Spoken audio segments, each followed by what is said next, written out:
Maska me 3 përbërës që ju heq 10 vite nga fytyra, ja si ta përgatisni. E ndjeni lëkurën e fytyrës të dehidratuar dhe të pajetë, mund të nisni javën me një maskë duke përdorur përbërës që mund t'i gjeni në kuzhinë. Filloni të përgatisni lëkurën që tani pa filluar i ftohti dhe madje mos harroni se përbërësit janë krejt natyral. Për këtë ju duhet banane dhe mjaltë. Banania ka kalium që hidraton lëkurën, vitaminën A, E dhe C, zink dhe vitaminën B. Mjalti është një hidratues i mirë, rregullon pH-in dhe gjithashtu përmban enzimat që parandalojnë infeksionet e lëkurës. Mënyra e përgatitjes së kësaj maske bëhet në këtë mënyrë. Çoroni bananën, e prisni në gjysmë dhe vendosni njërin anë në një tas të vogël.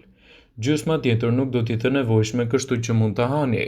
Shtoni mjaltin, përzieni bananën dhe mjaltin dhe me një piro e bëni një përzierje derisa ajo të zbutet. E vendosni në mënyrë të barabartë në fytyrë të pastër dhe e mbani për 15 deri në 20 minuta. Më pas e shplani me ujë të ngrohtë dhe kaq ishte një mënyrë ideale për të mbrojtur lëkurën tuaj.